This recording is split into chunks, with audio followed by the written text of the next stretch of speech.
Har yangi yil kelishi bilan Xudoga shukrlar bo'lsin. Nevaramiz bu yil ham o'qishdan haydalmadi derdi. 7 o'g'li o'qishdan quvilib og'zi kuygan momom.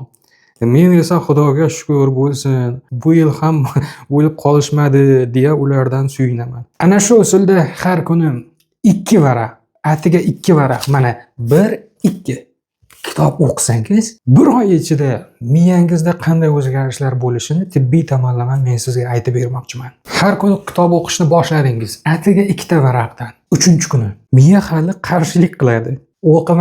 O'qimasangchi, voy, bo'lmaydi deb, hattoki siz kitobga qaragan paytingizda ko'nglingiz ayniydigan qiladigan reaksiya beradi.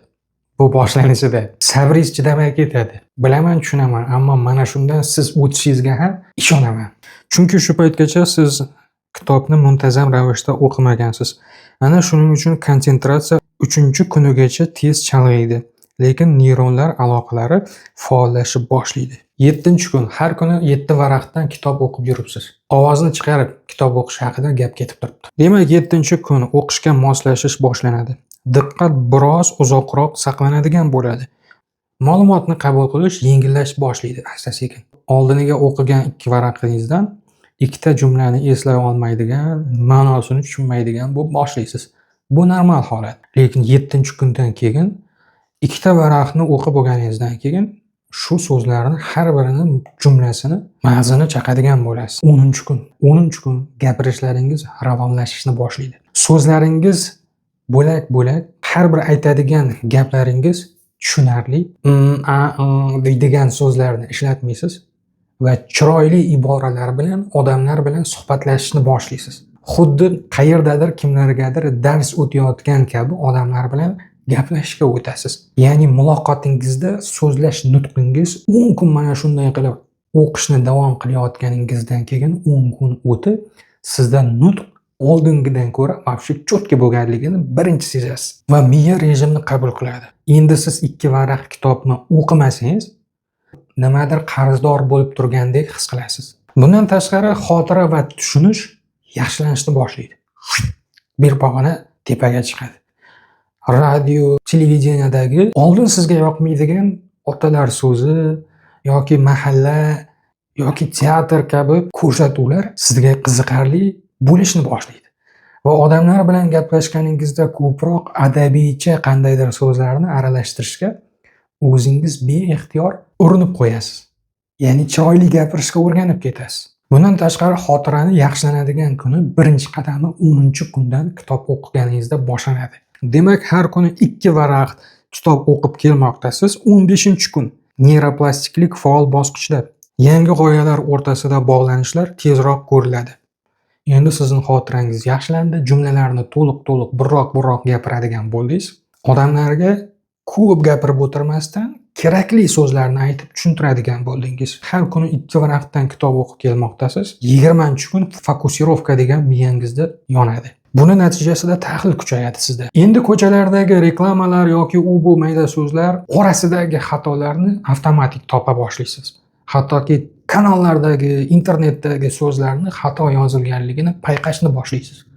Va o'zingiz yozganda ham endi chiroyli yozishni boshlaysiz. Qarang, 20-kunga kelib siz so'zlarni yoki unday so'zlashuvlarni yozuvda ham chiroyli, to'g'ri ma'noda va bexato ortografik xatolarsiz yozishga o'tasiz.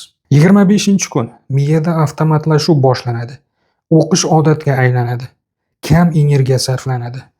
Endi bitta varaqni olasizda tutib tursiz, o'qib, mag'zini chaqib tushunib, 2-varaqda nima bo'lishi mumkinligini oldindan o'ylab o'qib chiqasiz.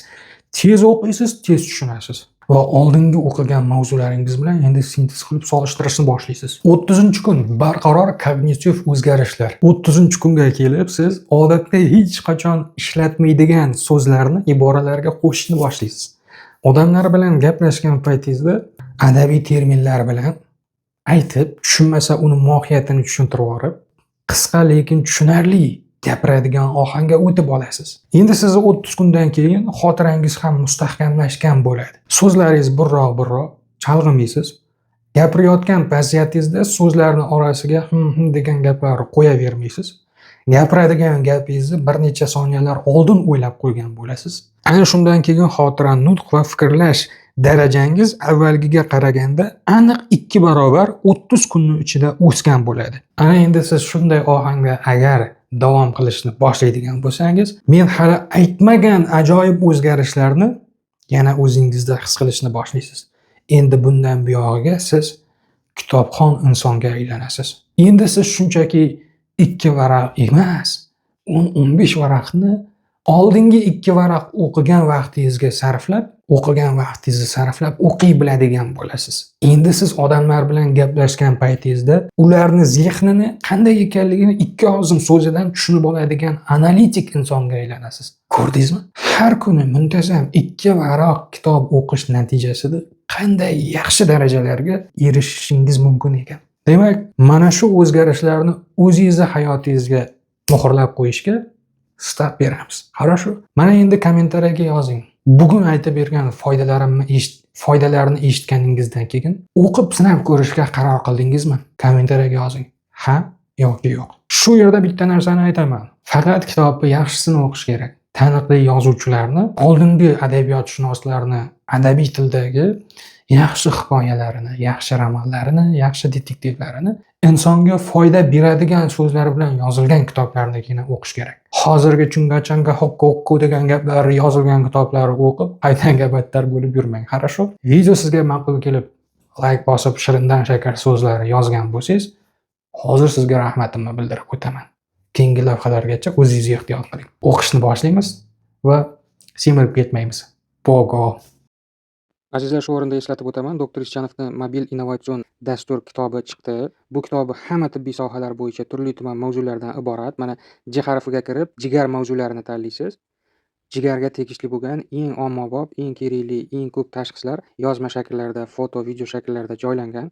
Ular haqida barcha ma'lumot, sabablari, belgilari, davo choralari, retseptlari hammasi joylangan. Klinik qo'llanmalar, tadqiqotlarga asoslangan holda ma'lumotlar to'planmasi bor ichida. Shu o'rinda mana O harfiga kirib, o't qapiga tegishli bo'lgan barcha turdagi mavzularni, bafurja ma'lumotlarini, kasalliklar haqida, ular belgilari, ko'rinishi, sabablari, davo choralari, asoratlari, dorilari, tabiiy yoki tibbiy malhamlari, barchasi sizga tushunarli tilda O'tIdo ushbu innovatsion mobil kitobimizda yozilgan.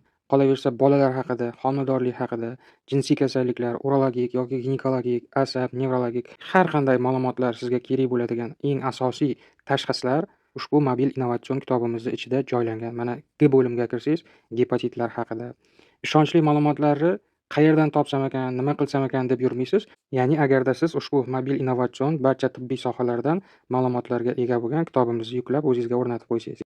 Bundan tashqari minglab tabiiy malhamlar va Ibn Sino bobomizning retseptlarini tayyorlash usullari, tabiiy davo choralariga ajratilgan bo'limlari ham bor. Bu innovatsion mobil ilova kitobimizni telefoningizda Play Market yoki Google Play saytiga kirib, o'sha joydan birinchi yordam so'zini yozib, skachat qilib olishingiz mumkin.